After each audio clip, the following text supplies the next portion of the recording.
This is Hog Farmer Chris from the Hog Farmers Charitable Foundation. And before you start listening to Red Zone in the Lab, check out our Amazon Smile, a simple way to support the Hog Farmers Charitable Foundation every time you shop, and it's no cost to you. We're back! Welcome back to Red Zone in the Lab with Deuce.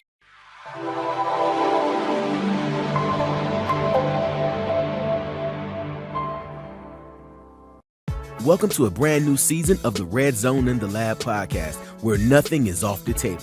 We will be discussing entrepreneurship, education, Black history, health, movies, family, and of course, sports. So do yourself a favor, make sure you like, subscribe, and follow on all social media platforms, YouTube, Twitter, Instagram, and Facebook. And of course, you can always visit us at redzoneinTheLab.com.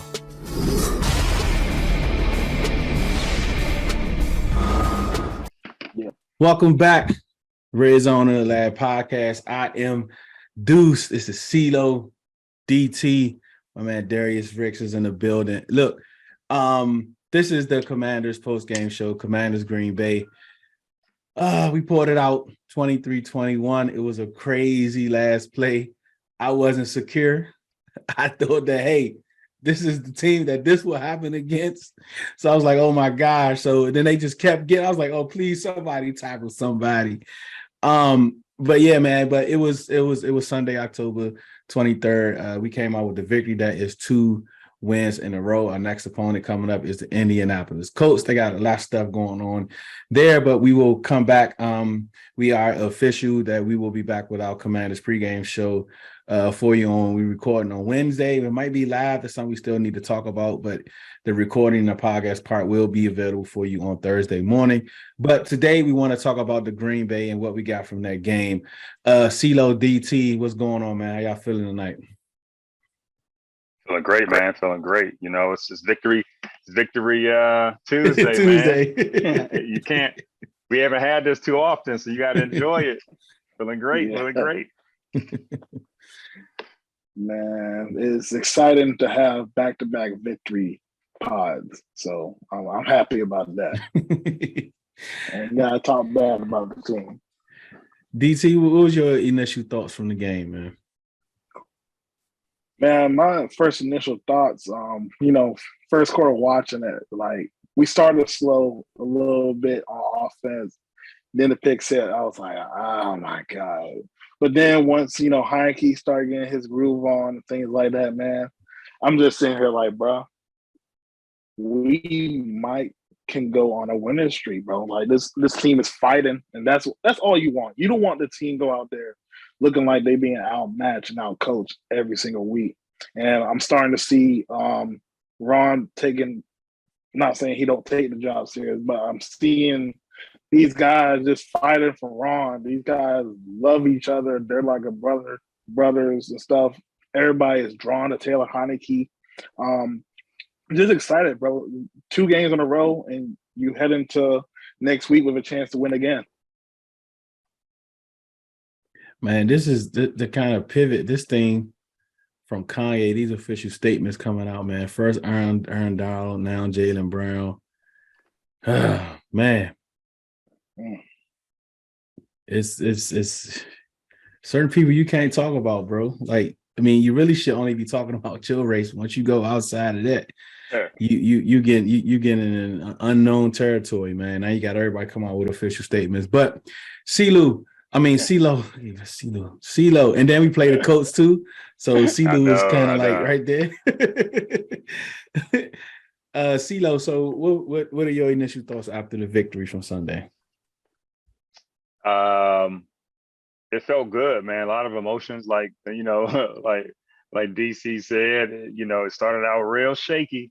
I think he had 0 passing yards in that first quarter, or something like that. It was something real bad in the air. So he was just off. You can tell he was he was getting the groove of things and needed to kind of, shake, he just had the butterflies, what it looks like. So, but he settled in. Scott, probably the best game he's called since being in this town. It was a very simple game plan. They're bad against the run, so let's run the ball. I mean, it was just that simple, right? So I think we talked about it in the pregame. I was like, let's just run the ball and control the clock and keep Aaron Rodgers off the field because he's still Aaron Rodgers. I don't care how banged up That's or right. how depleted his team is. That's And right. that's exactly what happened. We dominated that game offensively, defensively, special teams. Look at the stats. We dominated time possession. I mean, it felt like we dominated that game, but I know the score doesn't look like that in the win. It took to the very last play for us to feel like, whoo, Yeah. But that's kind of my takeaway, man. It's like domination. I know it was Aaron Rodgers, but unfortunately, it wasn't his day. And I was happy with that. We can talk later about the details, but I was happy. So I'm glad we got the victory, and it just felt good. So DT, what are like a couple improvements from the Bears game to this game? Well, for starters, the offense had some life. We finally, I've been getting on this guy for the past couple of weeks, bro. We finally ran the ball with Gibson and Robinson, and you didn't have to wait for Gibson until like the third quarter. Like he got them active. You've seen the difference in their styles, man. Brian Robinson, he's not gonna hit it off easy at first, but once he starts getting into the game, it's gonna be hard to tackle him. Like he carried like 6 defenders for like an extra 8 to 10 yards. And with Gibson, you can see the burst right out of the backfield and the cuts and stuff like that. Then the other improvement is just the defense, bro. Like defense is playing at a high level right now. Like we were at first 2 weeks, we were like dead last or 25th. Now, if you actually combine the past 3 games, including the Titans loss, we're the 12th ranked defense in the league right now. So that's something that I had in my season projections that I really wanted. I said, I don't think we're going to be top 10 per se, because, some of the little things that we had to see. But this is arguably a top 15 defense that can play good enough to help the offense. So those are the improvements I see so far. Yeah, and the thing with Brian Robinson and Antonio Gibson, like, we've been preaching is that you're looking at these two guys not in competition, but as a 1-2 punch or 1-1 punch, 2-1, whatever you want to do. I think the issue now is outside is JD. You look at JD and Gibson, that's where the competition. But just like the Commanders did today, what solidifies that is that they put out the stat with both of them combined. It's 35 touches, 163 yards, 1 touchdown. They put that together with both of them. And one thing that you do see is that Brian Robinson is able to catch the football. Like he's able to leak out and do those type of things just so it won't look so one-dimensional, that he's able to get out and catch passes, screens, or whatever, like check downs or whatever the case may be. And then Gibson can come in and run. He can run the ball too. So it's like you can't, when they're in the game, you can't say, oh yeah, this is just going to be a run. That might not be the case. They might set up a play for Brian Robinson out the backfield. And I think that's just opened up our offense so much. I just can't wait. Man, it was one play, maybe a couple, but I remember one when both of them was in the game. It had Brian Robinson like in the fullback position, and they kind of went off tackle with Gibby and sent them up the middle. So based on like improvements from last game, I know that's a big improvement for all 3 of us, but you have any additional ones, CeeLo? No, I think y'all covered it. I was, pleasantly surprised by the run blocking. They just all seem to be in sync, so, we can talk later about Gibby. I'm a real big Gibby fan right now. He's on a different level, but the offensive line, the run blocking was impressive, man. I mean, like I said, they're really not good in run blocking, run defense right now. And we took advantage of it, and they was moving dudes. I mean, they were getting to the second level. They were hitting. I mean, both AG and Brian they just felt like they had a good feel for the game, and the holes were there. They chose the right hole. You know what I mean? Everything was working well. So yeah. I'm really, really happy to see the O-line run blocking come together, with the 5 guys we have. Yeah. Second week of continuity too on that offensive line. Mm-hmm. Exactly. Yeah. And just talking about Brian Robinson, you got people out here trying to make Gibby back to RB1. And like my guy C. Henry that does the live show with me, NFL show, and I got to explain to them, no, that's not the case here. Like, it's not, he's going to get this. That's not what it is, because the runs, the in between the tackle runs that Robson is getting, it might not look he's getting much, but if you put Gibson there, he's not getting 3 yards on stuff plays. He's maybe getting no gains or maybe a half yard, but Brian Robson is able to lean forward, push forward. He's able to get 3 yards. So 2nd and 7, 2nd and 6 is a way better position than 2nd and 10. And that's one of the things that I think that we kind of improve from this being, especially with Brian Robson being there, is to be able to have shorter, more manageable second downs. When it comes to things that you think needs to improve that we may not have saw improve from Chicago, or, something that we went back to that didn't improve, what are some things that you can kind of point out, CeeLo, that some improvements we still need to make going forward? I still think defensively, we got to still work on our back end. I think they did much better, but Fuller still got, had some challenges throughout the game. But overall, he did well. Just continuing to build that, that back end up. The one play where Cam Curl bit hard. I don't know if you saw the replay of that one touchdown to Jones. I mean, he bit hard, and he just was ready for that, that quick hitch that Aaron Rodgers did. And that's AR, and he does it. It's going to happen. Yeah. So little things like that, I felt was was one opportunity. I know you're gonna call it out, Deuce. I'm not gonna say your thunder about the a special teams individual. So I'm gonna leave that to you. But I'm gonna say secondary right now. It's still gonna have to be like a lot to be desired. That's interesting. To me, I would just say try to get more turnovers, man. I think that's like the defense is playing solid, but now like what makes us more dangerous if we can get interceptions, strip sacks, and fumbles. Like we're getting that on special teams, and that's cool. But now I need to see that more on the defense. That gives us more offense, more opportunities to make plays. It's a good one. Yeah, I like that. Of course, like you said, special teams is improving, man. I mean, those were the turnovers are coming from these last couple weeks, man. Trustway is just he's a magician, man. The coverage guys, they getting down the field. But the kick return, like the punt return, I'm not, I think that's fine. I don't think Dax Milne, he secures the catch. I think that's the most important thing on a punt return. But I still think that if they're kicking from like within their 35, that we should try to put somebody out there, maybe Gibby, when Dotson come back, somebody out there that works very well. And even J.D. McKissick, I mean, you can even try him in the open field just for that type of like a boost or like a playmaker back there that possibly can break one open. And as we can see, like from the kickoff returns, there was some couple short kicks, and all of them was started, past the 25-yard line. Even if it was like 25, 26, or 30, still, that still presses them to be able to say, oh, yeah, one more block, 2 more blocks. Next time, let's try to get that block, and we can probably break it. Yeah, I agree. I did like Gibson in that role.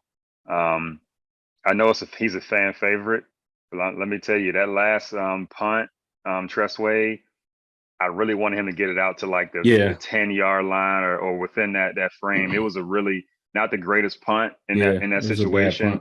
But that's that's 1 out of 1,000. He's a great punter. But that's just one moment I was nervous. and your boy, right? Like Aaron Rodgers, I'm like, oh, here we go. No, I'm talking about like the other special teamer guy. Like I took heat after that Chicago game. My mentions was frying up about Joey Slye. People got in their fields, but again, he missed another field goal, man. Like that was a big miss. It was a big miss, and yes, there are a lot of things that we can talk about other than field goal kickers, but that's 2 weeks in a row. He got to knock those in, man. He has to knock those in. What is man? He lifted the wrong weights. Yeah, boy, do stay in the gym, don't he? Yeah, man, he lifted the wrong weights. I need to get that leg right, bro. But hey, one side note, right? You know what you do with stuff like that?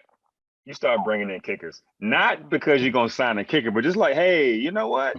Just kind of get them Some a little bit on competition. edge, get a little competition. Mhm. Don't mean you're gonna do anything. You just let them know that, hey, this is not your job forever. You can always get your job taken away, and that's football, you know. So that's one of the things you can do as a coach psychologically to keep your guys, you know, on edge, making sure they don't get comfortable. So anyway, I mean, that's something that they may want to think about.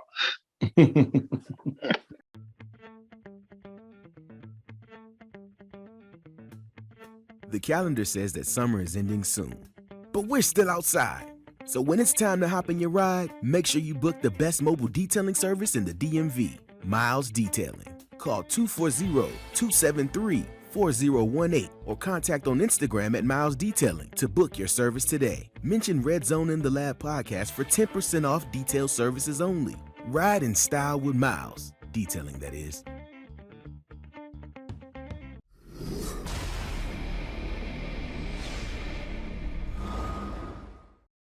Welcome back to Red Zone in the Lab with Deuce. Let's talk about Taylor Heineke and his performance. You know, he had a rough first half. He came back, he bounced back. He made a ton of plays. He made some good throws. He made some pretty good throws. I have a few favorite throws of him, but initially, what is your DTO initial impression of Taylor Heineke? I thought about the past couple of days. To me, I get it that he know the offense and stuff like that, but I'll just say the rest was on him because he hasn't really had to worry about until Carson Wentz got hurt. So I'm gonna give him a pass for the first half, even though it was rough. I think, you know, once he started to get in rhythm, starting to check the ball down, go through his reads and stuff like that, get a couple of hits in, he started to get adjusted to the game again. And I think he's going to be better next week, obviously, because he got more reps with the first team. And last year he played with Curtis Samuel, but Curtis was really in and out of the lineup. So that kind of helps with the receiving option with Terry and, you know, playing with other tight ends, things like that. So my grade for Heineke, I'll give him a B plus. You know, I think that's a fair grade. I kind of knew it was going to take a while for him to get used to the speed again, but I think next week with more reps with the first team and stuff, like, he's going to come out better in the first half. Go ahead, CeeLo. Yeah, I agree. I think you know, the last couple of weeks with Wentz, and that's kind of like my benchmark, right? I just wanted to kind of see, you know, how Taylor came in, took over the job. I know he probably understands. He's just here, you know, week by week, like Ron said. So I just wanted to see how he was going to be able to settle into the role and in a position to execute. And he started out slow, as Derek said. So I understand that. But you know, that pass to Gibson, I was like, okay, that's that touchdown to Gibson. I'm like, okay, that was a big boy throw. And he seems to always have some of those throws, some of those plays that you forget, you know, what he can do. I still want him to take care of the football. If anything else, man, take care of the football, right? Like, and I'm not talking about the pick six, but I'm talking about the near fumble recovery, you know, for six, I guess you can call it. You have to take care of the football, you know, if you want to run, if you want to do some of that magic. Other than that, man, you know, he did an admirable job given the circumstances. Yeah, man, just to piggyback on the whole Kanye thing, because this is like breaking crazy news. So Jaylen Brown and Aaron Donald parted ways with Donda Academy. You know, that's the sports Donda Sports is the sports agency, right? I thought Donda Academy was the school. But that's also and it is. It's like it's part of everything. Like Donda Sports, though, right? Got it. I think Jaylen a smart dude, man. Him and Aaron Donald. This is getting crazy. Okay, so yesterday they said he was sticking with him. Now they saying they're gonna leave him. Okay. 13 minutes ago. Yeah, it's getting crazy. Dang, that dude losing all kinds of money. Mm-hmm. Oof. When they start messing with that international money, that's where it gets crazy. So Taylor Heineke, he is what it is, right? He's nothing that we thought that he couldn't do. Like, we've seen him do some of the things that he did yesterday, good and bad.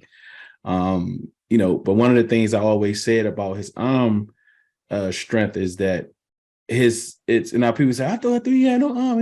He still don't. You know what I mean? Like I've always said, if he can get 2-3 step drop and throw the ball down the field, I think it's better. But off schedule, off script, rolling out and just heaving the ball, that's what he's not going to be able to do. But I know a lot of people love that throw to Terry. That was a great throw, but my favorite throw, which I believe in, because he's done it to Terry before, was the back shoulder throw and to get that first down. I think it was the last first down. That throw right there, man. I mean, he threw it before Terry broke. Terry broke. The ball was just like right there, man. That was a perfect pass. And I think if we continue to be able to have a strong running game and, not put the ball in his hands, I think he's able to do things like that. Yeah, no, they ran the ball, what is it, 38 times. That's a lot of running. So I don't know if they're gonna be able to do that every single time. He only threw for 198 yards. So, excuse me, 201 yards. I think it's 198 net because he had a couple of negative plays. So, it's interesting. That's why I'm excited, but I'm not quite on that train yet about going on a road. Like it's I got to see a little bit more before I get excited. Because he's still very flawed. You saw the floaters. People argue that he's the one that got Cole Turner hurt. So he still has some challenges in that. That arm stuff ain't no joke, man. That's actually a real live. That's a tangible requirement in NFL. And unfortunately, he tries to do things as if he does have an arm, and that's when it kind of shows up. So I'm gonna hold off on getting super excited, but I'm gonna enjoy it. I'm still enjoying the win. I'm still got faith, and that's kind of how I am right now about Taylor. Man, he said, first of all, he did get Cole Turner hurt. let's get that clear. I saw it all the way. I said, oh my God, you got my boy hurt, man. Jesus. But that boy's 6'7". How you gonna still get that boy 6'7"? Like what, 260? And he missed him in the red zone too. Like he missed on the red zone. I'm like, man, all you had to do was just underthrow him. You at least had to underthrow him a little bit. But yeah, like CeeLo said, man, like we already know what Taylor can do and we know what he can't do. So it's no surprise at this point. We kind of expected the things that we were going to see from him when he's playing. But one thing for certain, we know that he's going to go to the quick option more than Carson Wentz, since Carson is still kind of learning the offense and he still has a tendency to hold the ball. He's going to give Terry McLaurin the obvious best weapon on the team. He's going to give him targets and ability to make plays with the ball. You've seen him get the ball to Curtis Samuel. Like it's the middle and short game that we were missing a little bit with Carson Wentz. Now you're getting that with Taylor Heineke. So that kind of like, to me, we're all talking about the deep ball and stuff like that. I'm okay with not throwing the deep ball and stuff for it right now. Just get the ball to your playmakers and let them make plays, man. Like these guys run 4-3, 4-2s and stuff like that. Let them get the ball in space and let them take over the game. I agree. What are some things that you all like? I know we talk about some things that we can improve, but let's talk about the offensive line and the defensive line. How important are those two units? How important have they been in these last couple wins?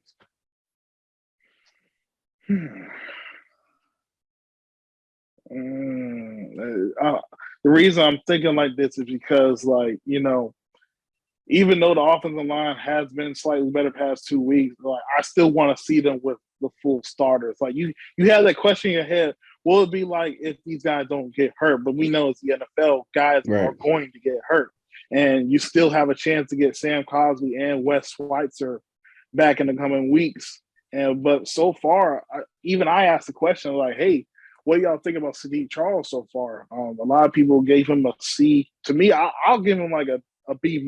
Like he you don't hear his name like that, but I feel like That's a he's good doing his thing. job. Yeah, and he's doing his job, and he provides that athleticism that we were missing when you had Trey Turner. Trey Turner couldn't move and stuff like that. That quad injury been bothering him throughout the whole offseason before we got to the regular season. And I ain't heard nothing from the Lumberjacks, so that's a good thing too. I ain't heard nothing from the Lumberjack, man. But but shoot, Cornelius Lucas had a good game. Leno, we know what Leno is. I think the offensive line is very important, and we see what Heineke. You ever notice Heineke deep drops are way deeper than Wentz, and it gives him room to stuff to see the pocket. And like we only had 2 sacks, but I didn't feel no fear of him like running for his life. I thought it was 1. Like I think it was 1, right? Was it 2? if it's 1, that's a good thing. Yeah, because it should have been for like 10 yards, but he was able to scramble up the field a little bit.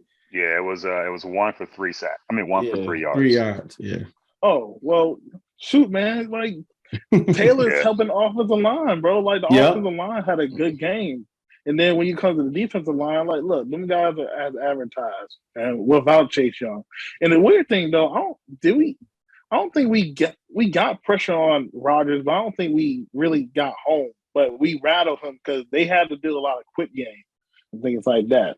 No, we didn't get home. Yeah. Okay, that's okay. But I mean, I think we made him move though. We made him move though. Yeah, we made him move around. Around. That's why I was hoping, man, that Matt Ryan play next week because he don't have the hips that Aaron Rodgers and them have. We have field day on that guy. Oof. Yeah. What about you, CeeLo? Yeah, I mean, so the D line. So after listening to Ron's presser, he said that was their, strategy was to go 4 down linemen. They weren't blitzing. They were going to play coverage. They believed in their D line today or Sunday. And I think it paid off because you saw Aaron get rid of the ball a little earlier than when he wanted to. He couldn't step in a couple times. He threw off his back foot, which I know that's not a big deal for Aaron Rodgers. He got a cannon, but it actually affected a couple of his throws. He was very inaccurate throughout the game, not just, it was throughout the game, which was primarily because of the pass rush. So I'm really happy with the D line. They just continue to get better. I love that rotation of Smith Williams and he's been playing better too. Yeah, they've been playing really well these last couple games, even before Chicago. So I think that's important to your point, and for them to continue to have success. The offensive line has been fantastic these last 2 games, much better than the first couple games.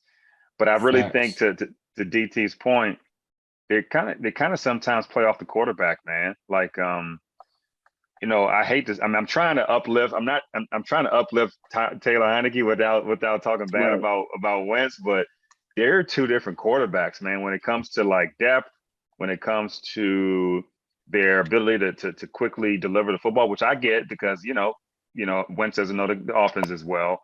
But if I was watching some of those plays.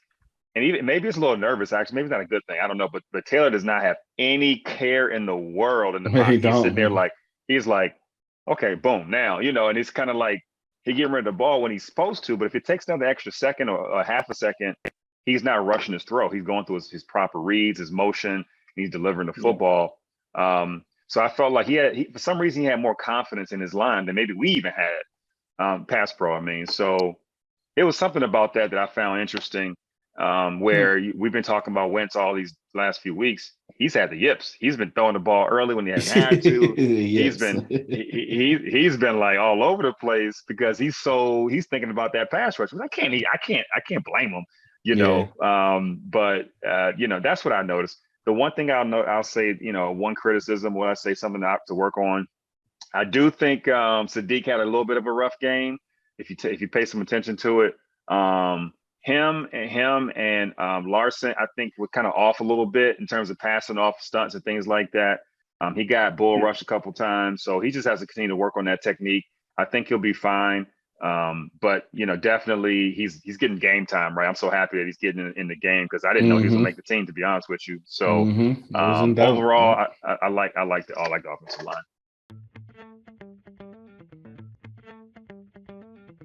Do you sit back and say, man, these walls just need something?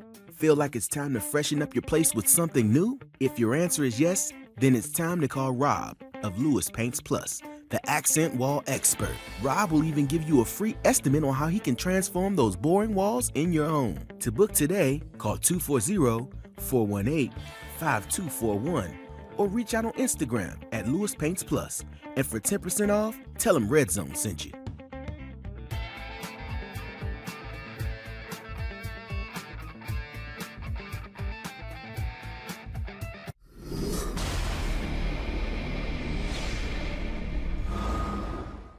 All right, let's get into our favorite part of the show. We have our Norwell duds on offense. And I'm gonna start with mine. I'm gonna start with my Norwell duds on offense. And then we can go with dubs. My duds is Cam Sims. Like, okay.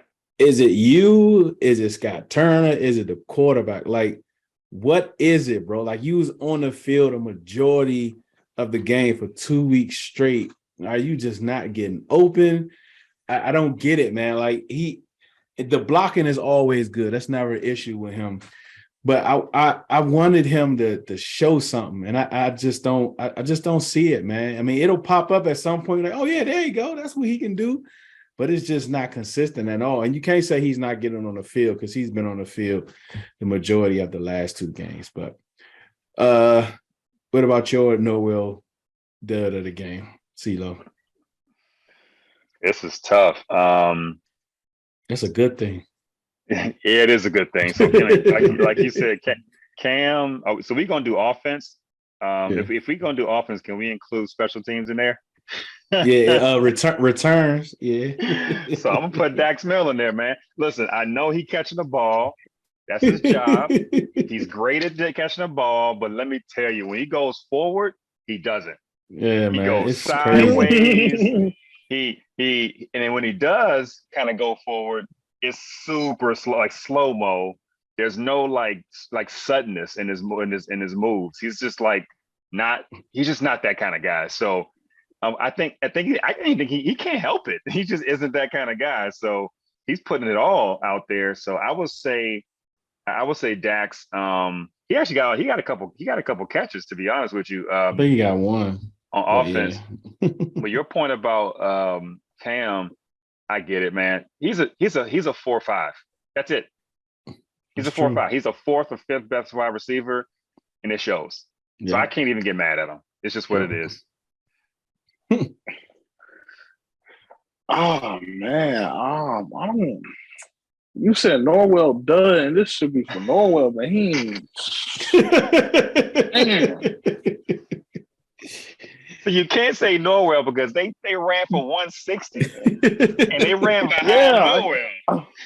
This is tough. I don't know. I might have to. I'm gonna have to go with Cam Sims, bro. I feel like even with Diami being out, he still should have more opportunities and stuff like that, but he's just not getting it.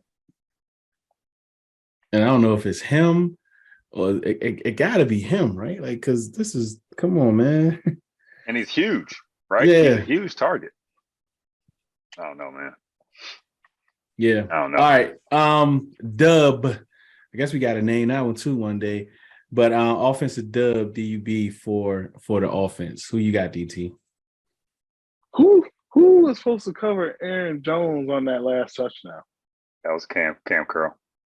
Yeah, he went for the little shoulder shrug. Sorry, Cam. I'm sorry, bro. This is offense though. This is the DUB for offense. Fine, man. You might as well get you gonna last on defense. Dang. I don't know, man. I don't know. This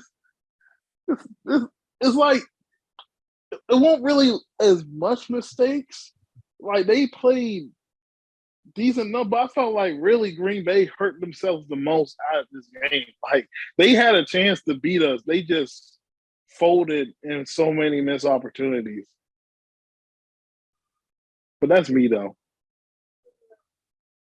So I can't do it. CeeLo's gonna have to take the thunder. I can't. I don't know. I don't know. Wait a minute, DT. Who is the offensive superstar?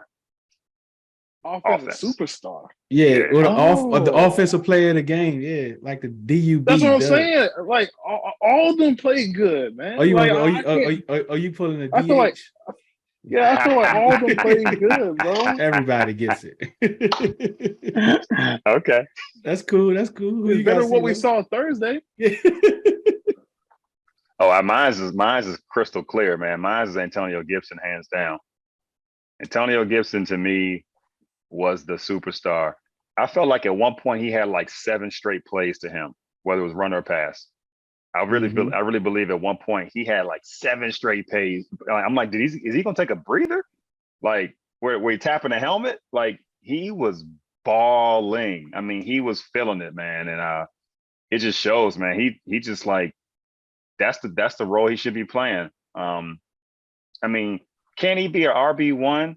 I don't know. I mean, probably not, but he just definitely seeing a whole, even if it is inside runs, he's seeing a whole heck of a lot better.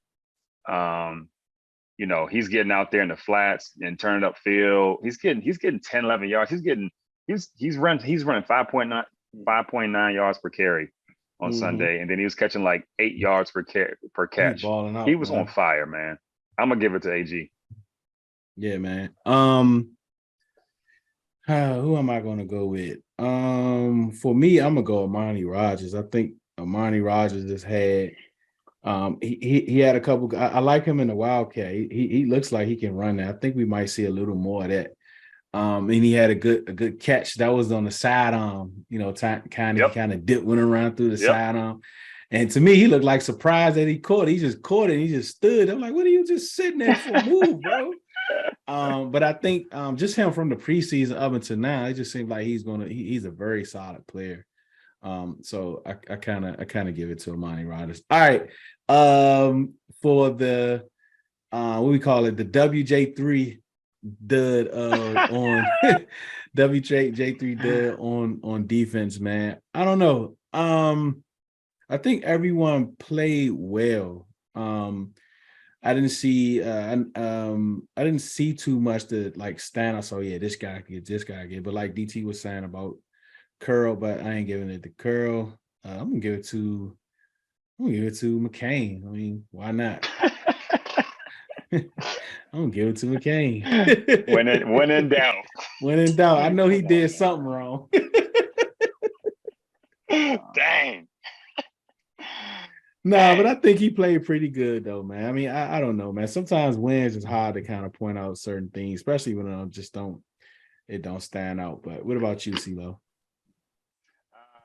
I'm gonna go with St. Juice. I'm gonna go with St. Juice.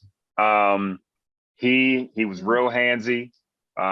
He extended that drive a couple times, and that last drive, the second to last drive that they had.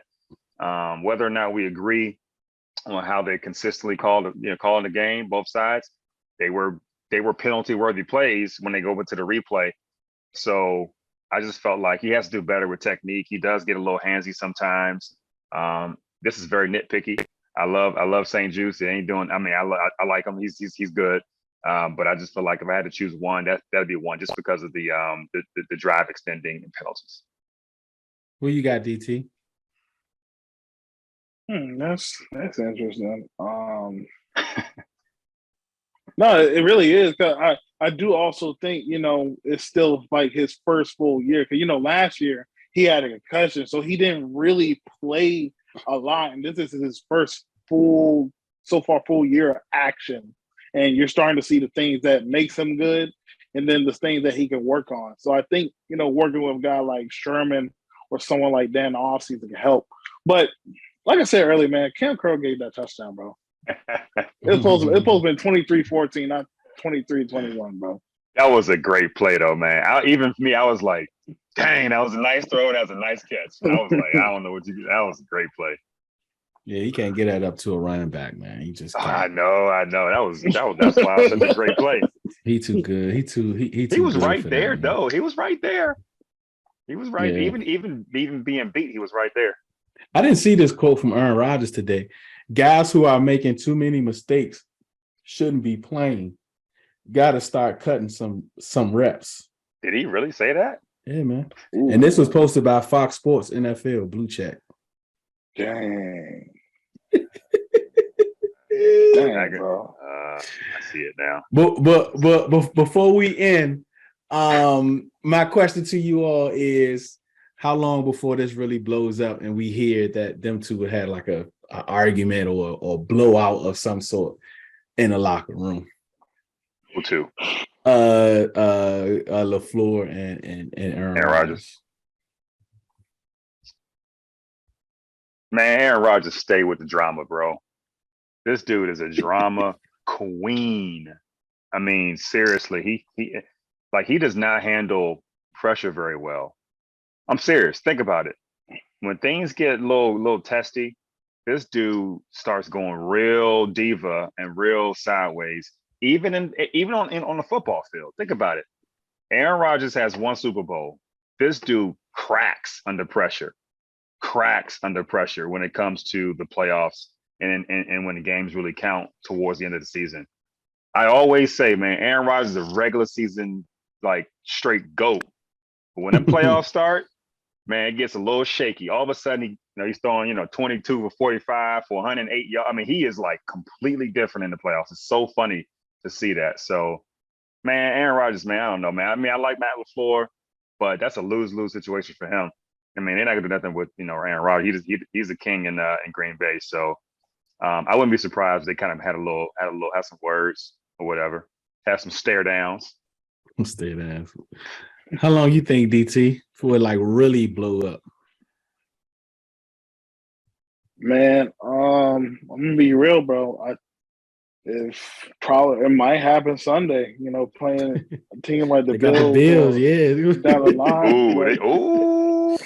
Eventually, is going to leak out with all the things going on. Like the Packers might have set themselves back, bro. Like with the skill position, and I hate it for the young guys because those are a couple of rookies that I like come out of the draft. But it's a lot of pressure when there's no big time guy in front of you can't learn from. Like, no disrespect to guys like Sammy Watkins or Randall Cobb, but you're not Devontae Adams, bro. Like, so they don't have that big voice to help them out, and now you're dealing with a guy who has nature of being a jerk. So that's true. So it's gonna be rough for them guys, man. I'm not gonna be shocked if we hear something Sunday or in the coming weeks, because it's getting ugly in Green Bay. Yeah, man. That's a wrap, man. This has been the Commanders post game. Of course, this is Tuesday. This couple news. Moving forward, we're going to start doing our Commander pre-games on Wednesday evening. We may do a live, not sure yet. That way we can get some comment interactions.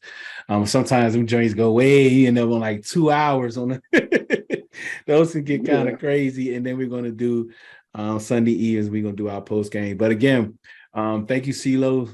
Thank you, Darius. DT in the building. Breeze is out there. Appreciate you, bro. This has been Red Zone in the Lab podcast, Commanders post-game show. We thank you all out there for listening. We thank you for watching. One beat, one sound, one heart, one love. Thank you for listening to Red Zone in the Lab podcast. Please follow us on Facebook and Instagram. Subscribe to our YouTube channel at Red Zone in the Lab. And you can download our podcast at Spotify, iTunes, and Podbean. And please visit our website at redzoneinTheLab.com. Thank you.